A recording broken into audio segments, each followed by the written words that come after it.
Huge win for Indiana as they defeat Providence, going to the battle for Atlantis. Things did not look great for Indiana. It was really their first test in the out of conference and pretty much their only test in the out of conference so far this season. But they end the battle for Atlantis, going 1 for 2, finishing seventh place in it this year, defeating Providence 89-73.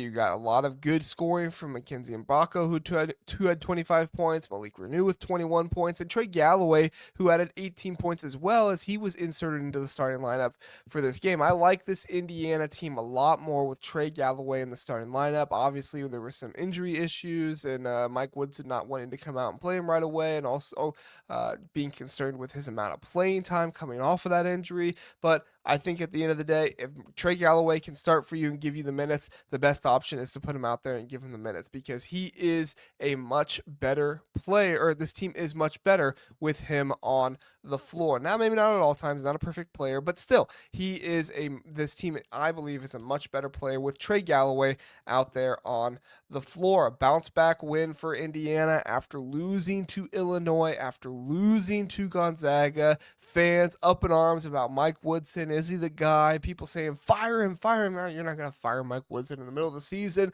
Obviously, fans are upset. They want to see more. I think they saw more in this game. Obviously, it's not going to shut everybody up, but you did see some improvements in this game that make you feel much better about this team in the first half. Let's start in the first half here for Indiana. Indiana's early offensive efficiency was strong inside scoring by Malik Reneau. Malik Reneau went 3 for 3 in this game, or in the first half, 2 for 2 from the free throw line, had 8 points at the end of the first half. Mackenzie and Mgbako's late first half scoring burst, 7 consecutive points. I mean, this is what we see from Malik Reneau, right? Kind of a microwave guy. He kind of gets hot, just kind of goes for it, and then he cools off, and then he'll kind of get into it again. He was the leading scorer in this game, so obviously he got hot a number of times and was doing things really, really well. And so when he gets the scoring, just give him the ball, have him keep going, have him keep scoring. It's the best strategy in my mind.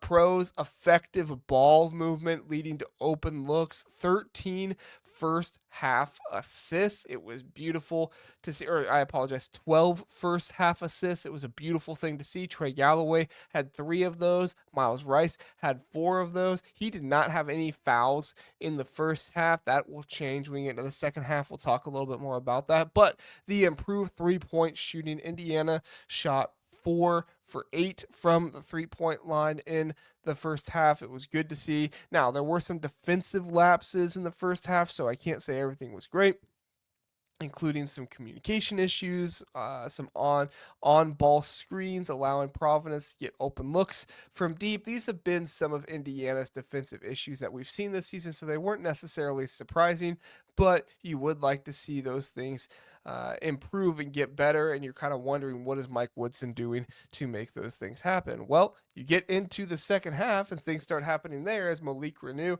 starts off the second half in the 13-4 run for Indiana. Malik Reneau gets back-to-back 3-point plays for them.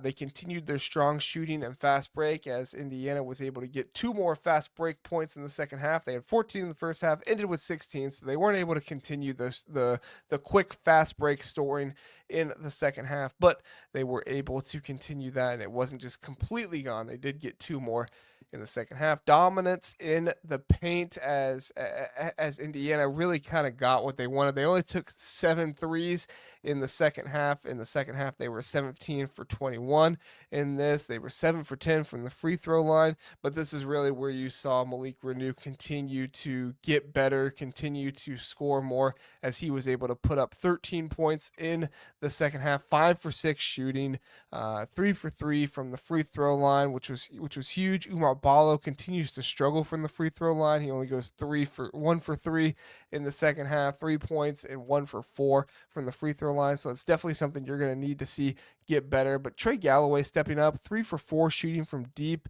and solid defense in this one. He was 2 for 2 from the 3-point line in the second half, 5 for 6 field goal shooting in the second half, and he really added with some of the more assists. He only had two assists in the second half, but it added to it.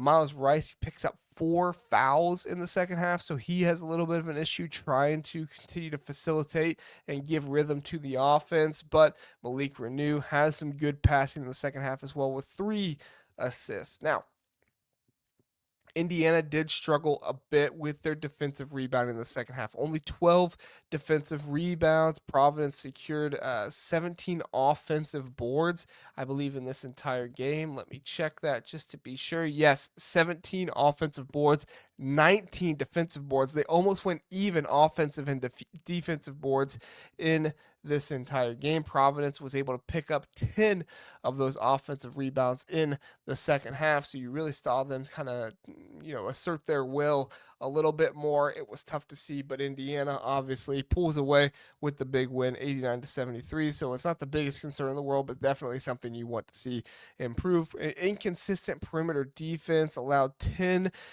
Providence 3-pointers. Indiana needs to continue to try and get better on the defensive end on the perimeter. We'll see how Mike Woodson addresses that, but as a lot of us know, Mike Woodson much more of the big man coach and making sure he can secure that. If that perimeter defense can improve and get better this season, watch out.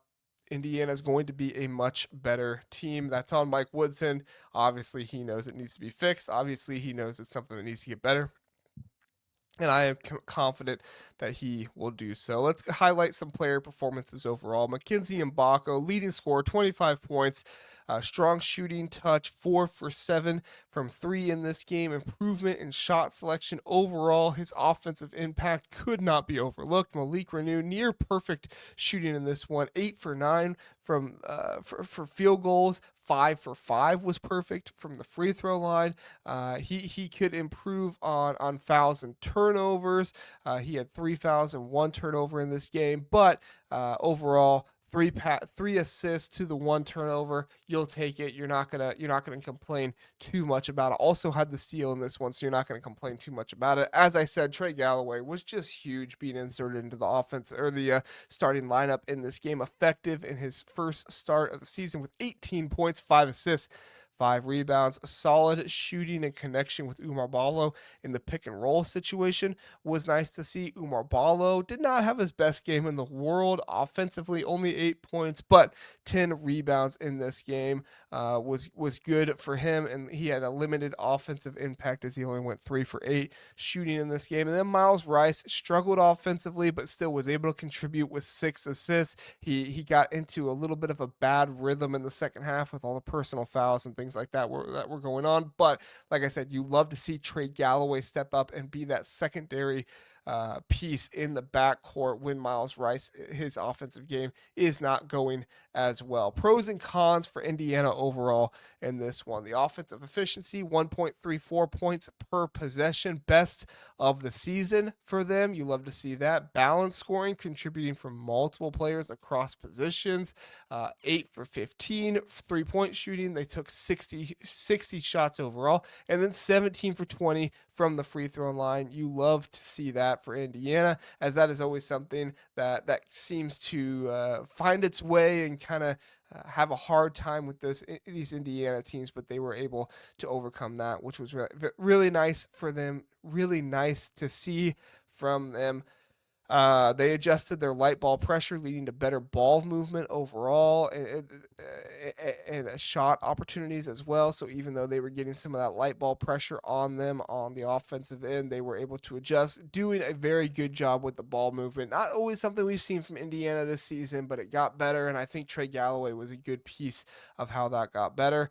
Some cons, they do need to communicate better on defense. They need to do a better job in the ball screen action, consistent pressure on the perimeter, affecting shots. It's not always something you see from Indiana, so they definitely need to get better in that area, as I pointed out earlier. And the second chance points, they just allowed too many offensive rebounds, giving Providence extra opportunities in this game. If it wasn't for all the offensive rebounds, there would have been this would have been much more in Indiana's favor in this one. So we'll see how Mike Woodson does improving that, but I gotta say, I like Trey Galloway in the lineup. I like Mgbako getting some good rebounds in this game. We'll see how things improve. Malik Reneau does need to get better at rebounding. Only 2 rebounds in this game. We'll see how it goes. But overall, Indiana looks formidable when their shots are falling and when the spacing is there.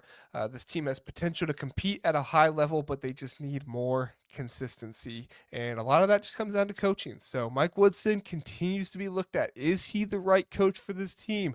Coming off a win, things look good. But we'll see next week as they play some tougher teams as their season continues to go on. I'm not going to feel good when they play the cupcake teams and they beat them. I'm going to feel good when they go to the Big Ten and they win 11, 12 games in the Big Ten, not just 10 or 9, go 500, maybe 8 wins or something like that. No, I need to see 11, 12, possibly even 13 wins in the Big Ten for me to feel much better about Mike Woodson. We'll see if we get there. He did very well with Trace Jackson Davis and Jalen Hood-Schifino, but we need to see that kind of play. Not just when he has one of the best players in Indiana basketball, not just when he has one of the best freshmen in Indiana basketball, but when you have players around you that you have made the roster, can put them together and put a good product out there. So thanks so much for watching, everybody. I appreciate it. Check us out on Mondays at 10 a.m. for our Power Rankings episode with me and Kent, Casual Big Ten. And then check us out on Thursday nights as we have an episode where we talk about all the Big Ten, everything going on. And that's with me and one other mystery guest every time. Could be somebody different every time. So thanks so much for watching, everybody. We appreciate it. Have a good one.